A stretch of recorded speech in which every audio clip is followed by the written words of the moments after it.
We come on the air in the West tonight with breaking news in the escalating crisis with Iran. Tonight, U.S. officials confirming that Iran has fired more than a dozen ballistic missiles targeting the U.S. military. The missiles fired from inside Iran aimed at U.S. military facilities in Iraq. At least 2 sites, including the Assad Air Base, the airport, and a base in Erbil. Iran State TV airing this video tonight saying these are some of the Iranian missiles. Iranian TV calling this a revenge operation after President Trump ordered the deadly drone strike on Iran's top general. The missiles fired tonight, part of what Iran is now calling Operation Martyr Soleimani. We have learned one of the bases targeted, Assad Air Base in western Iraq and Anbar. President Trump and the First Lady visited a little more than a year ago in December of 2018. President Trump is being briefed at this hour, meeting with his national security team in the Situation Room. And it was just hours before in the White House, the president forcefully defended his order to carry out that deadly strike that killed General Qasem Soleimani, saying the Iranian general was planning a, quote, very big attack and that the deadly strike, quote, saved a lot of lives. But the president did not reveal any evidence about the imminent attack that the president pointed to early on as justification for the U.S. strike, saying Congress would be briefed. Tonight, very little at this hour on any potential casualties or where precisely these missiles landed. But it does come as more U.S. troops have landed in the region amid this escalating conflict. Iran had vowed revenge, the foreign minister telling our Martha Raddatz just today that the U.S. will pay for what Iran called its act of war. So let's get right to our senior foreign correspondent, Ian Pannell. He's live in Erbil, Iraq tonight, not far from one of the sites targeted tonight by the Iranians. And Ian, what are you learning tonight about any potential casualties?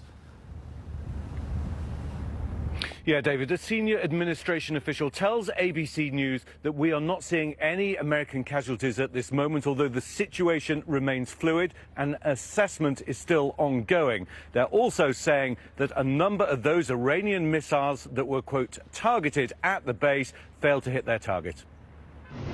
Tonight, the video from Iranian state TV purporting to show missiles targeting the Ain al-Assad airbase in Iraq.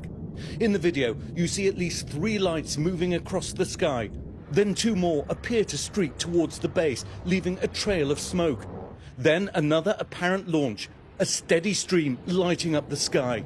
The Department of Defense confirming Iran launched more than a dozen ballistic missiles. In a statement saying, it's clear that these missiles were launched from Iran and targeted at least 2 Iraqi military bases hosting US military and coalition personnel at Al-Assad and Erbil. Iranian state TV describing the attacks as a revenge operation to the US drone strike that killed General Qasem Soleimani, the top Iranian military leader blamed for the deaths of hundreds of Americans, considered by some in the US administration to be an immediate threat. Tonight, an Iranian official posting a tweet of the Iranian flag, mimicking President Trump, who tweeted the American flag directly after killing Soleimani. The US-Iran conflict playing out on Iraqi soil. Tonight's attacks come just hours after Iraq's Prime Minister called for US troops to leave his country. The Iraqi parliament has already voted to remove American military forces, although it's non-binding. Iraq now caught in the middle of this spiraling crisis between Iran and America.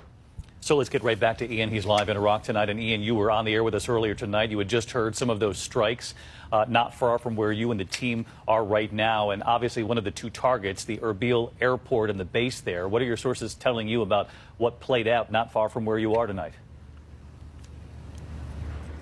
Yeah, that's right, David. We heard 3 explosions in total. 2 were clustered together. A third one came slightly later on. What we're hearing from the Kurdish regional government here in northern Iraq is that the target was the Erbil International Airport. We know that some US troops are based there. We're told that 2 of those missiles were intercepted. A third missed the target and landed in open ground. Pictures going around online, unverified at the moment, appear to show a missile on the ground. But it shows how fluid and dangerous the situation here is in northern Iraq. David? All right, Ian Pannell leading us off tonight. And just to add to what Ian said there, we know of hundreds of U.S. troops that are normally stationed in Erbil, thousands at the other base, at Assad base, in fact. And in Iran tonight, meanwhile, they were quick to take responsibility for the attack. They had vowed revenge. The Iranian foreign minister, when asked by our Martha Raddatz just today if he was worried about an all-out war, he said that depended on the U.S. response.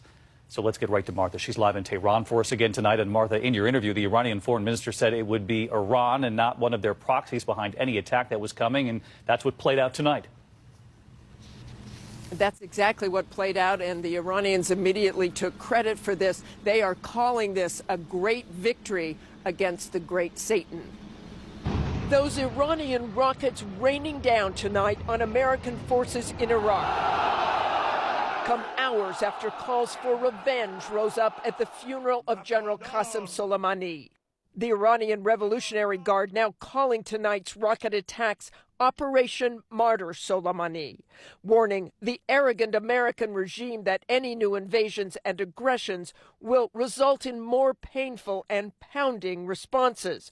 Earlier today, Iranian media quoted a top security official saying Iran has 13 revenge scenarios, any of which would be a historic nightmare for America. I spoke with Iran's Foreign Minister Javad Zarif just hours before the attack. Are you concerned that a strong response from Iran will end in an all-out war? It depends on the United States. The United States took an act of war against Iran. It will have to be prepared for the consequences. The foreign minister with a warning to the United States. Arrogance and ignorance, when combined, it's disaster. And this is what's happening in the United States, arrogance and ignorance. Martha Raddatz with that interview just hours before all of this played out. And so let's get back to Martha tonight. And Martha, you asked if they were prepared for all-out war, but did you get any sense what they expect in response from the U.S. now that this has happened? Well, David, I think they are standing by. They say they are ready for any kind of response, but I absolutely do not get the sense that the Iranians want an all-out conflict any more than the U.S. does. David? Martha Raddatz with us again tonight from Tehran. Martha, our thanks to you as well. And tonight, President Trump has now been briefed. He is meeting with his national security team. So what's next? Will the U.S. respond? ABC's chief White House correspondent Jonathan Karl live at the White House tonight. And John, what have you learned? Well, we're told the president has been briefed by his top national security advisors, including the Secretary of State and the Secretary of Defense, here at the White House in the Situation Room. Iran's attack tonight hit the Al-Assad air base in western Iraq, a place the president himself visited just over a year ago. Iran's move comes just hours after the president defended his decision to order the drone strike that killed General Qasem Soleimani. The administration is now under mounting pressure to present evidence that Soleimani posed an imminent threat. What can you tell us about what you knew prior to ordering the attack? Well, number one, I knew the past. His past was horrible. He was a terrorist. They were planning something, and you're going to be hearing about it, or at least various people in Congress are going to be hearing about it tomorrow. We had tremendous information. We've been following him for a long time, and we followed his path for those 3 days, and they were not good stops. We didn't like where he was stopping. They were not good stops. We saved a lot of lives. But the president also suggested Soleimani was killed in part to retaliate for an earlier attack that killed an American contractor. Ours was an attack based on what they did. We weren't the first one out. Is the U.S. prepared for an Iranian attack? We're prepared. We're totally prepared. And likewise, we're prepared to attack if we have to, as retribution. But the president backed off his threat to strike Iranian cultural sites, something his own advisors acknowledged would be considered a war crime. And you know what? If that's what the law is, I like to obey the law. But think of it. They kill our people. They blow up our people. And then we have to be very gentle with their cultural institutions. But I'm okay with it. It's okay with me. The strike that killed Soleimani took place in Iraq, sparking outrage there and prompting the Iraqi parliament to vote to expel U.S. troops. Yesterday, the U.S. military sparked confusion by sending the Iraqi government a letter announcing that American troops would be pulling out. The Pentagon insists the letter was a mistake, a draft never meant to be sent out. Asked about it today, the president deferred to Secretary of State Mike Pompeo. What was sent yesterday, I didn't know about. I really don't know about it. What is that, Mike? What exactly was that? I just know that there was a draft letter that was a draft unsigned. And the president said the Iraqis don't actually want the U.S. troops to withdraw. If we leave, that would mean that Iran would have a much bigger foothold, and the people of Iraq do not want to see Iran running the country. That I can tell you. So a lot of confusion involving Iraq tonight. They find themselves in the middle of this escalation between the U.S. and Iran, John. But that, of course, all secondary to what's playing out this evening. And the president is surrounded by his national security team right there at the White House. The president's top national security advisors came here to the White House this evening to brief him on the situation following these Iranian strikes. But I have just been told, David, that the president does not plan to address the nation tonight on this attack. All right.